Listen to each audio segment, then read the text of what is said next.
In the small village of Bethany, nestled just outside Jerusalem, a family faced crisis. Two sisters, Mary and Martha, sent word to Jesus, "Lord, the one you love is sick."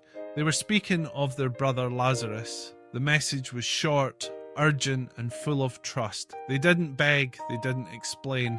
They simply informed him, confident that the love he had for Lazarus would compel him to act immediately. But Jesus didn't move, he didn't rush, he didn't even prepare to leave. In fact, when he heard the news, he stayed where he was for 2 more days. Why would he do that? It's a question that still echoes today in the hearts of many who wait. Wait for healing, wait for provision, wait for direction, wait for a door to open, a burden to lift, a promise to be fulfilled. And in the waiting, there's silence, no movement, no sign, just the quiet passage of time and the rising tension of delay. Mary and Martha must have watched every road leading into Bethany. Every footstep must have raised hope. Every day without him must have felt heavier than the last. And then Lazarus died, grief came. The finality of death swallowed the room that had once held expectation, and with that grief, questions flooded in. Where was Jesus? Why didn't he come? Didn't he care? Wasn't Lazarus his friend? Sometimes we mistake God's delay for God's denial, but they are not the same. What Jesus said when he first heard about Lazarus gives us a window into heaven's timing. This sickness will not end in death. No, it is for God's glory, so that God's Son may be glorified through it. It wasn't a promise that Lazarus wouldn't die. It was a declaration that death would not be the final word. But Mary and Martha didn't hear that sentence. They only saw absence. They only felt silence. They only lived the delay. Delay is a strange teacher. It introduces you to yourself. It reveals the depth of your trust, the strength of your hope, the maturity of your patience. Delay doesn't destroy faith. It reveals what it's made of.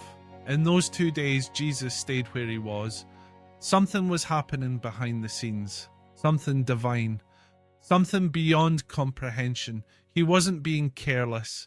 He was being strategic. Because love doesn't always look like rescue. Sometimes it looks like restraint. God's timing isn't obligated to match your urgency.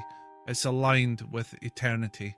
And eternity sees more than the now. It sees what needs to be shaped, what needs to be revealed, what testimony is waiting on the other side. By the time Jesus arrived, Lazarus had been dead for 4 days.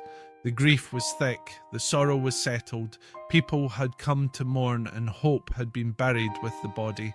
Martha met Jesus outside the village and said, "Lord, if you had been here, my brother would not have died." Her words were honest, raw, and soaked in the weight of disappointment. But she didn't stop there. She added, "But I know that even now God will give you whatever you ask." Even now. Those 2 words carry power. They acknowledge pain without surrendering to it. They recognize what's lost without forgetting what's still possible.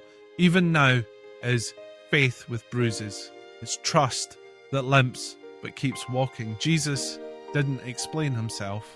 He didn't justify the delay. He simply spoke into the moment. Your brother will rise again. Martha, thinking he was referring to the final resurrection, nodded, but Jesus wasn't talking about the distant future. He was talking about the next few moments. Then he said something even more astonishing. "I am the resurrection and the life." He didn't say, "I can perform a resurrection." He said, "I am it." Resurrection is not an event, it's a person. It's who he is. And wherever he is, dead things don't stay dead. And if you're still listening and this story is stirring something in your soul, take a second now to like, comment, share this episode and subscribe. Let others walk in this moment of truth. Help them hear what delay doesn't erase: purpose. When Jesus asked where Lazarus was laid, they brought him to the tomb. He wept. Those two words in Scripture are some of the most profound. Jesus wept. The Son of God, who knew resurrection was moments away, still allowed himself to feel the weight of loss. This tells us something powerful. God doesn't skip pain. He enters it. He doesn't dismiss sorrow. He meets you in it. Even when he knows the ending, he honors the middle. Jesus then told them to remove the stone. Martha hesitated. Lord, by this time there is a bad odour, for he has been there 4 days. That hesitation mirrors our own. When it's been too long, when it's too broken, when it stinks too much, we assume nothing good can come from something so far gone.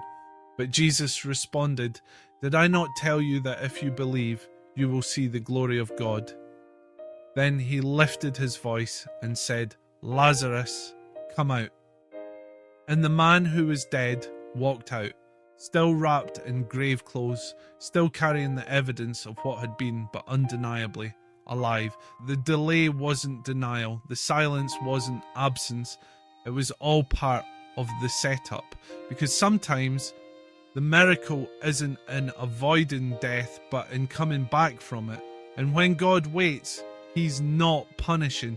He's preparing a moment that will carry more weight, preparing a story that will reach more hearts, preparing a glory that will last longer than immediate relief.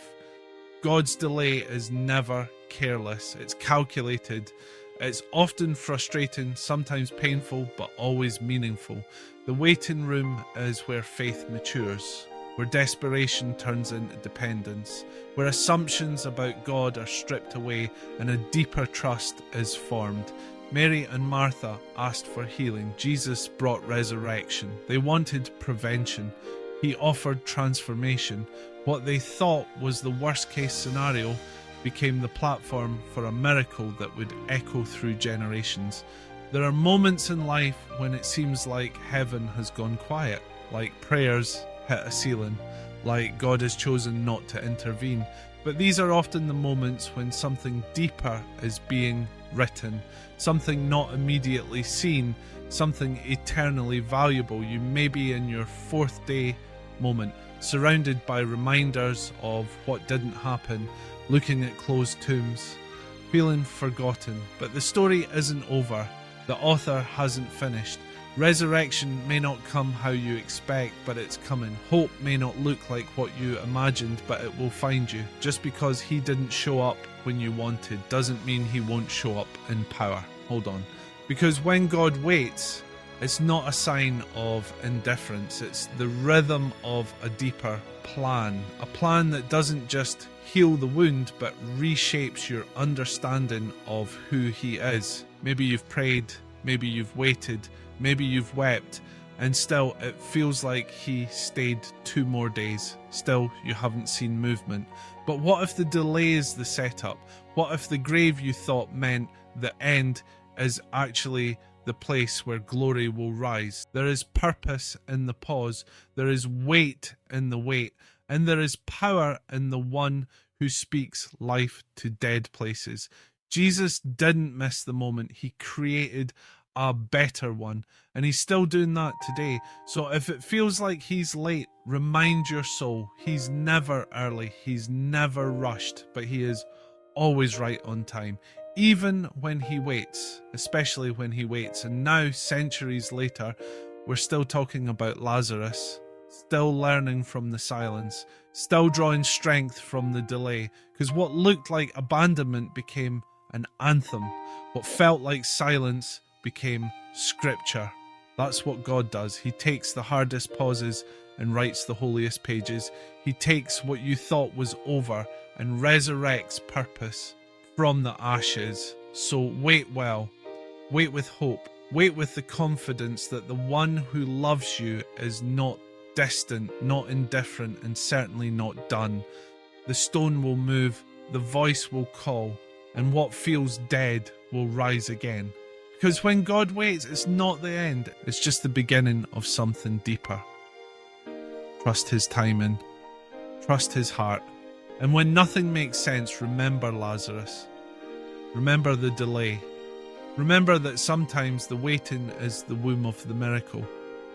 You are not forgotten. You are not unseen. And your story is not over. Just wait. He's coming, and when he does, it won't just be to comfort you. It will be to awaken what you thought was lost, to raise what you buried, to redeem what the world wrote off. So don't stop believing, don't stop praying, don't stop expecting resurrection. The grave was never the end. It was the setup for the greatest comeback Bethany had ever seen, and yours may be next. God waits not to hurt you, but to shape you for glory, for purpose, and for more than you could imagine.